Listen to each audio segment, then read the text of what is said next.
सोचेरै उसले हरेक कुराहरू उसले आफ्नो होइन आफूले आफ्नो नसोचेर छोरी मान्छेले कहिले पनि आफ्नो प्राइभेट चिजहरूमा उसले कहिले पनि त्यो गर्दैन कि होइन। बट त्यो कस्तो खालको त्यो मान्छे हो होइन, बिचरा त्यो बहिनीलाई होइन अहिले के गरौँ कसो गरौँ भइरहेको होला क्या होइन। तर एकचोटि कम्तीमा सोच्नु पर्थ्यो नि त होइन। त्यो अब त्यो बहिनीले अब आफ्नो उ गरेर होइन आफ्नो सम्झेर उसले अब आफ्नो मनको कुराहरू उसले खोल्यो अनि उसले त्यो मान्छेले त्यो मनको त्यो उसलाई चाहिँ विश्वासबाट घात गर्यो कि होइन। किनकि कमसेकम सोच्नु पर्ने हो नि उसले होइन। उसको नि त अब आफ्नो फ्यामिलीमा दिदी बहिनीहरू अनि पछि गएर उसको नि त आफ्नो छोराछोरीहरू हुन्छ नि त। त्यो टाइममा उसले किन सोचेन होला है, किन सोच्दैन मान्छेहरूको दिमागको त खबर हुन्छ है। त्यो टाइममा सोच्नुपर्छ नि अब भोलि बिहान मेरो आफ्नो फ्यामिलीको यस्तो भयो भने कस्तो सोच आउँछ होला, कस्तो नराम्रो त्यो बस्छ होला त्यो मान्छे किन सोचेन हो। यही कुराहरूले मैले भन्छु कि एउटा जोसुकै होस् होइन दिदी बहिनी दाजु जोसुकै होस् सबैलाई म एउटै कुराहरू भन्छु, तपाईँहरू सचेत रहनु होला। अनि कसैलाई पनि विश्वास आफ्नो प्राइभेट कुराहरू कसैसँग सेयर नगर्नु होला होइन। म त्यही भन्छु क्या हो मानव होइन सबै मान्छे एउटै खालको त हुँदैन, त्यही पनि एकदम सोच विचार गरेर तपाईँहरूले डिसिजन लिनु होला क्या। किनकि सानो कुराले गर्दाखेरि जिन्दगी बर्बाद हुन्छ।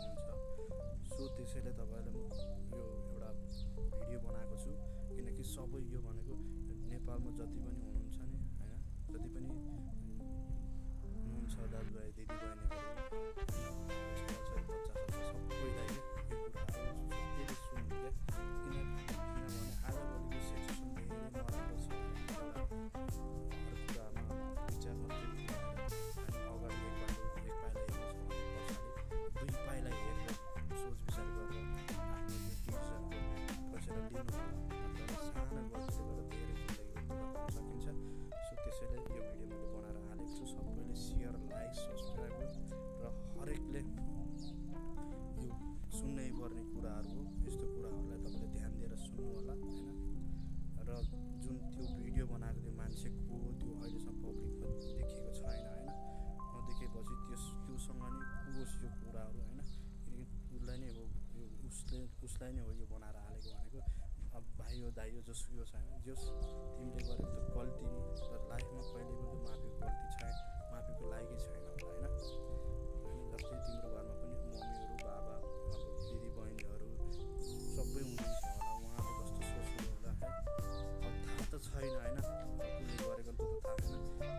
एटलिस्ट यस्तो चाहिँ नगरौँ होइन। कसैको त्यस्तो सामाजिक सञ्जाल त्यस्तो जुन प्राइभेट कुराहरू प्राइभेटमै सेफै राख्नु होला। यस्तो कुराहरू कहिले पनि आएर सामाजिक सञ्जालमा यस्तो मान्छे बनाउने यस्तो कहिले पनि नभनिदिनु होला।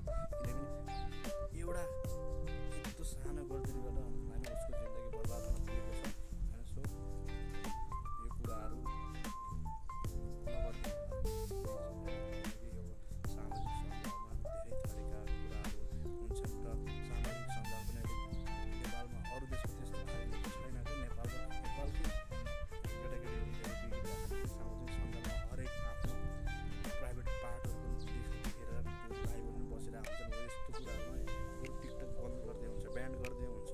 नेपाल सरकारले पनि यस्तो भिडियो देख्ने बित्तिकै होइन टिकटक ब्यान गरौँ त त्यस्तै हो, कसैको घरबार बिग्रिन्छ टिकटकहरू यस्तो यस्तो ब्यान गर होइन। तर म के भन्छु भने जुन त्यो अश्लील भिडियोहरू हुन्छ नि त, अश्लील भिडियो हालेर टिकटकमा दुनियाँ दिवाना कुराहरू गर्छन् नि त रफोडहरू होइन। अब कसैले पनि सुन्न लायक नभएको चिजहरू हुन्छ नि त्यो कुराहरू जो बोल्छन् उसको चाहिँ त्यो टिकटक चाहिँ ब्यान गरिदिनु पर्ने भन्ने मेरो एउटा छ। यो नेपाल सरकारलाई म चाहिँ यो चाहिँ मैले धारणा राखेको छु होइन। मेरो एउटा मनको कुरा पनि हो र सबैले भोग्नु पर्ने कुरा पनि हो। यो कुराहरू तपाईँहरूको सामान्य पनि नहोस् यो कुराहरू होइन।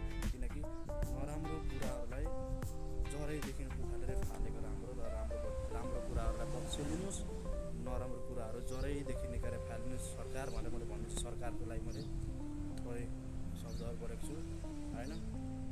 र राम्रो कुरालाई तपाईँहरूले पब्लिस गराउनु केही फरक पर्दैन, तर नराम्रो कुराहरू जरो खाएर नगर्नुहोस् होइन। किनकि उसलाई जति सक्दो हुन्छ उसलाई तलै डाउन गरेर तलैबाट मेटाउने कोसिस गर्नु र होइन सरकारले गर्ने कुराहरू सामाजिक सञ्जालमा अनेकौँ भिडियोहरू हाल्नुभन्दा पहिला होइन त्यो भिडियोलाई चाहिँ डिलिट गरेर डाइरेक्टली त्यस्तो अश्लील भिडियो आउने बित्तिकै डाइरेक्टली त्यो अपलोड पनि नभइकन डाइरेक्ट अपलोड हुँदा पहिले डिलिट भएर जाओस् भन्ने धारणा म यो राख्छु होइन र दिदी बहिनी दाजुभाइ सबैलाई पनि म के भन्छु टिकटकहरू बनाउनुहोस् हरेक कुराहरू बनाउनुहोस् आफ्नो जस्तो सुकै बनाउनुहोस् हामीलाई केही दिक्कत छैन होइन तर त्यति हो कि सामाजिक सञ्जालमा चाहिँ नराम्रो शब्दहरू छाडा कुराहरू नहालौँ होइन नहालिदिनु होला किनकि हामीलाई त केही फरक पर्दैन तर हाम्रो भावी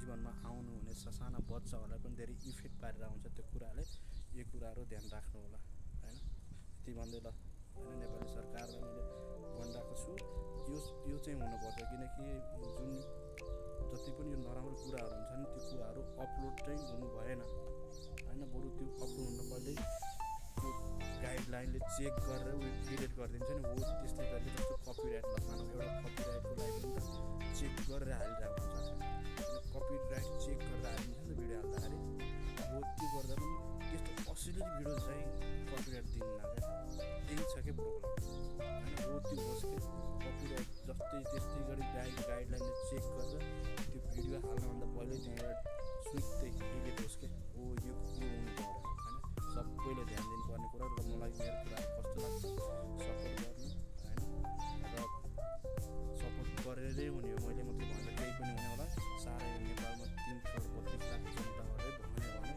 केही न केही हुन्छ यसको सल्युसन निस्किन्छ त्यसैले यो कुराहरू मैले भनेको छु होइन र कस्तो लाग्छ कमेन्टमा लेखिदिनु होला हरेकले सेयर गर्नु होला यो भिडियोलाई होइन धन्यवाद सबैजनालाई।